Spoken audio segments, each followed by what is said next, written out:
بسم اللہ الرحمن الرحیم السلام علیکم ورحمۃ اللہ وبرکاتہ۔ عزیز طلباء، آج آثار السنن کا سبق نمبر 71 ہے، اور اس سبق کے اندر ہم باب ما جاء فی صلاۃ العشاء یعنی وہ روایات جو نماز عشاء کے بارے میں آئی ہیں ان کو پڑھیں گے۔ تو عشاء کا ابتدائی اور انتہائی وقت کیا ہے، اس کا بیان ہے آج کے سبق میں۔ اس باب کے تحت علامہ نیووی رحمہ اللہ تعالی نے 4 احادیث ذکر کی ہیں جن میں نماز کا ابتدائی اور آخری وقت بیان ہوا ہے، تو ہم ان احادیث کا ترجمہ، تشریح اور عشاء کے آخری وقت میں جو اختلاف ہے اس کی تفصیل پڑھیں گے۔ باب ما جاء فی صلاۃ العشاء، یہ باب ہے ان روایات کے بارے میں جو عشاء کی نماز میں وارد ہوئی ہیں۔ اس باب کی پہلی حدیث عن ابی ہریرہ رضی اللہ تعالی عنہ قال قال رسول اللہ صلی اللہ علیہ وسلم لولا نشق علی امتی لامرتهم ان یؤخروا العشاء الى ثلث اللیل او نصفه، رواہ احمد وابن ماجہ والترمذی وصححہ۔ اس کا ترجمہ یہ ہے کہ ابو ہریرہ رضی اللہ تعالی عنہ سے روایت فرماتے ہیں کہ رسول اللہ صلی اللہ علیہ وسلم نے فرمایا، لولا نشق علی امتی، اگر مجھے اپنی امت پر مشقت کا خوف نہ ہوتا، لامرتهم، میں انہیں حکم دیتا یؤخر العشاء، عشاء کو مؤخر کریں، الی ثلث اللیل او نصفه، ثلث اللیل تک، تہائی رات تک یا نصف رات تک۔ اس کو روایت کیا ہے امام احمد نے اور ابن ماجہ اور ترمذی نے، اور اس کو صحیح قرار دیا ہے۔ عشاء کا جو آخری وقت ہے کہ عشاء کا آخری وقت کون سا ہے، کہاں تک عشاء کی نماز کو مؤخر کرنا جائز ہے، تو اس میں مختلف اقوال ہیں۔ حنفیہ کے نزدیک ثلث اللیل تک مستحب وقت ہے، یعنی تہائی رات تک۔ رات کو 3 حصوں میں تقسیم کریں تو ایک حصہ جو پہلا ہوتا ہے وہ تہائی کہلاتا ہے، تو دوسرا حصہ جو جب ختم ہوگا تو نصف ہو جائے گا۔ تو ایک تہائی حصے تک جو ہے وہ عشاء کی نماز کو مؤخر کرنا یہ مستحب ہے، اس وقت تک اس کا مستحب وقت ہے۔ نصف لیل تک جو ہے پھر وہ مباح وقت ہے، اور اس میں بلا کراہت جو ہے آپ جو ہے وہ نصف لیل تک یعنی آدھی رات تک عشاء کی نماز پڑھ سکتے ہیں، اور اس کے بعد جو ہے وہ مکروہ ہے۔ نصف لیل کے بعد عشاء کی نماز پڑھنا یہ مکروہ ہے احناف کے نزدیک۔ بعض کے نزدیک ثلث اللیل ہے، یعنی کہ اس کا جو مستحب وقت ہے وہ ثلث اللیل ہے، اور بعض کے نزدیک نصف لیل ہے، اس کے بعد جو ہے وہ عشاء کی نماز کا وقت نہیں ہے۔ یہ جتنے بھی اوقات ہیں، نصف لیل، ثلث لیل، جتنے بھی اوقات جو ہیں یہ احادیث میں منقول ہیں، ان کو تطبیق دینے کی ضرورت ہے۔ تو تطبیق کی صورت یہی ہے کہ ثلث لیل تک مستحب وقت ہو، یعنی جو مختار وقت ہے، بہتر یہ ہے کہ آپ ثلث لیل تک عشاء کی نماز پڑھ لیں، اور نصف لیل تک مباح ہو بلا کراہت، یعنی کہ اگر کسی وجہ سے مؤخر کرنا چاہیں تو وہ بلا کراہت آپ نصف لیل تک کر سکتے ہیں، اور اگر اس کے بعد تک مؤخر کرنا چاہے کوئی تو اس میں کراہت ہوگی۔ جائز تو ہے لیکن مال کراہت کے ساتھ صبح تک آپ عشاء کی نماز پڑھ سکتے ہیں۔ تو مختار وقت، بہتر وقت ثلث لیل ہے، اور مباح وقت جو ہے وہ نصف لیل ہے، اور جائز محل یعنی کراہت کے ساتھ آپ صبح تک بھی عشاء کی نماز پڑھ سکتے ہیں۔ اب جو ہے وہ ثلث لیل تک مؤخر کرنا صحیح ہے یا نہیں ہے، یا پھر یہ کہ بالکل اول وقت میں نماز پڑھ لی جائے، تو اس میں فقہاء کا آپس میں اختلاف ہے۔ امام ابو حنیفہ اور امام احمد بن حنبل رحمہ اللہ فرماتے ہیں کہ ثلث لیل تک تاخیر مستحب ہے، یعنی جلدی نہیں پڑھنی چاہیے۔ جب سے یہ عشاء کا وقت داخل ہو تو بہتر یہ ہے، مستحب یہ ہے کہ آپ اس کو ثلث لیل تک مؤخر کریں، یعنی تھوڑا دیر کر کے پڑھیں۔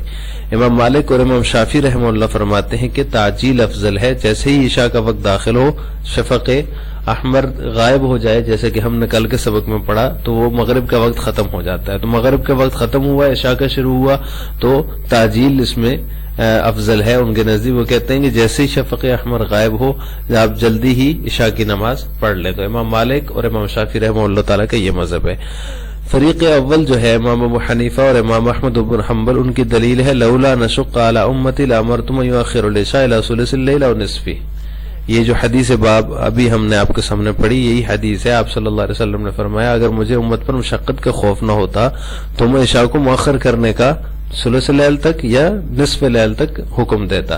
تو اس سے مطلب اس کا یہی ہے کہ بہتر یہ ہے کہ ثلث لیل تک مؤخر کر کے پڑھی جائے۔ دوسری دلیل فریق اول کی لآخرت هذه الصلاة الى شطر اللیل ہے، یہ ابو داؤد کی روایت ہے. یہاں پر بھی شطر اللیل کہا، اور شطر اللیل جو ہے وہ تہائی رات کو ہی کہا جاتا ہے. تو اس میں بھی یہ اس مذہب کی دلیل ہے کہ اس کو ثلث لیل تک یا نصف لیل تک جو ہے وہ اس کو مؤخر کرنا چاہیے، یہ مستحب ہے.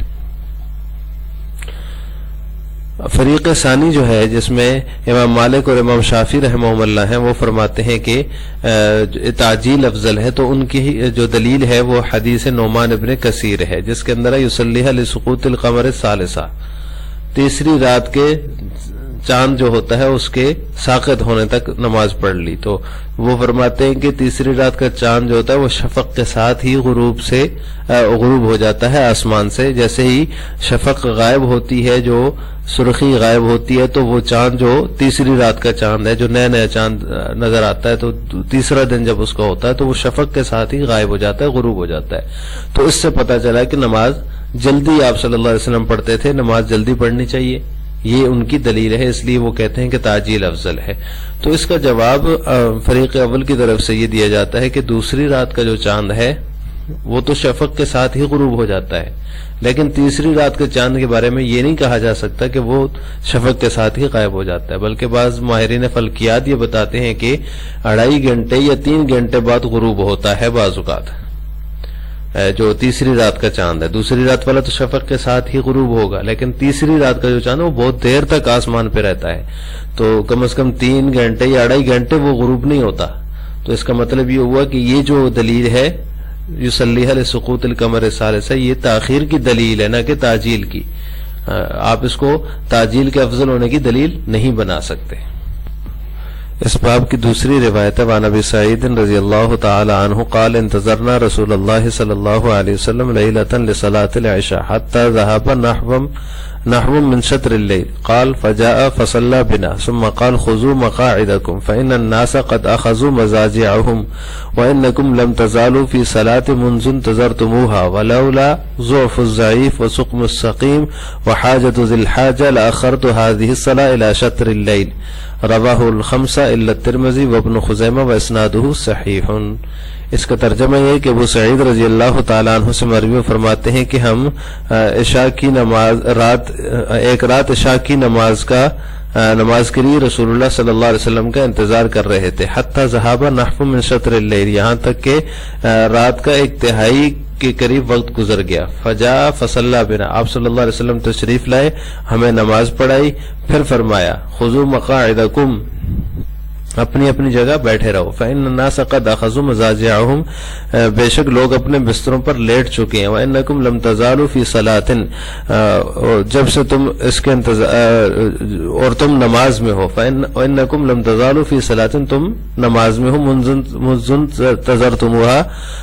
انتظرتموها، جب سے تم اس کے انتظار میں ہو. ولولا ضعف الضعیف وسقم السقیم وحاجۃ ذی الحاجہ، اور اگر جو ہے کمزور کی کمزوری، بیمار کی بیماری، اور حاجت ذی الحاجہ اور ضرورت مند کی ضرورت نہ ہوتی، لأخرت هذه الصلاة الى شطر اللیل، تو میں مؤخر کرتا اس نماز کو آدھی رات تک.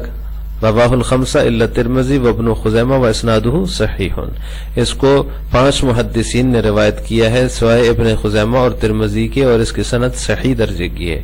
اس سے اگلی روایت ہے وعن نافع ابن جبیر قال كتب عمر الى ابی موسیٰ رضی اللہ عنہ وصلی العشاء اللیل شئت ولا تغفلها، رواہ الطحاوی ورجالہ ثقات. نافع ابن جبیر کہتے ہیں کہ عمر رضی اللہ تعالیٰ عنہ نے ابو موسیٰ اشعری رضی اللہ تعالیٰ عنہ کی طرف لکھا وصلی العشاء اللیل شئت، تم عشاء کی نماز پڑھو رات کے جس حصے میں بھی چاہو، ولا تغفلها، اور اس سے غفلت نہ کرو. رواہ الطحاوی، اس کو امام طحاوی نے روایت کیا. ورجالہ ثقات، اور اس کے رجال جو ہیں وہ اس کے راوی ثقہ ہیں. اس سے اگلی روایت ہے وعن عبیدۃ بن جریج انہ قال لابی ہریرہ رضی اللہ تعالی عنہ ما افراط صلاۃ العشاء قال طلوع الفجر، رواہ الطحاوی واسنادہ صحیح.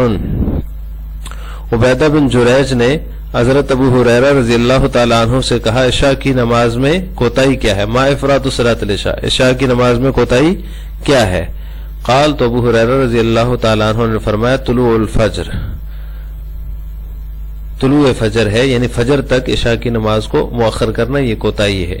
رواہ الطحاوی، اس کو طحاوی نے روایت کیا، واسنادہ صحیح، اور اس کی سند صحیح درجے کی ہے۔ قال النموی دل الحدیثان على ان وقت العشاء يبقى بعد مضي نصف الليل الى طلوع الفجر، فبالجمع بين الاحاديث كلها يثبت ان وقت العشاء من حين دخوله الى نصف الليل الى نصف الليل افضل، وبعضه اولى من بعض، واما بعد نصف الليل فلا يخلو من الكراهه۔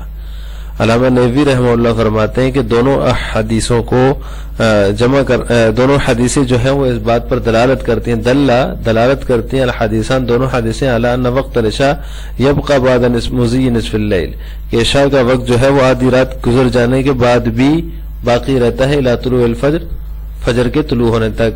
فبالجمع بین الاحادیث، تو تمام احادیث میں تطبیق اس طرح ہوگی، یثبت ان وقت العشاء من حین دخولہ الی نصف اللیل افضل، کہ عشاء کا وقت داخل ہونے کے بعد آدھی رات تک جو ہے وہ افضل ہے، وبعضہ اولی من بعض، اور بعض حصہ بعض سے اولا ہے، یعنی بعض حصہ تہائی رات تک، بعض تہائی سے نصف تک جو ہے، بعض سے اولا ہے، یعنی بعض حصہ جو تہائی رات تک ہے یہ نصف رات تک جو حصہ ہے اس سے اولا ہے۔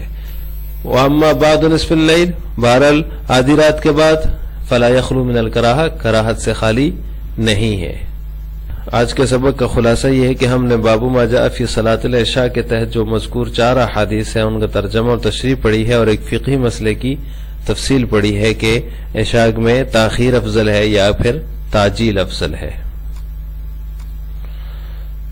آخر میں آپ سے 2 سوال ہیں کہ عشاء کی نماز آدھی رات تک مؤخر کرنا جائز ہے یا نہیں، اس کا جواب آپ نے کمنٹ باکس میں دینا ہے۔ نمبر 2، عشاء کی نماز کا ابتدائی وقت کیا ہے، اس کا جواب بھی آپ نے کمنٹ باکس میں دینا ہے۔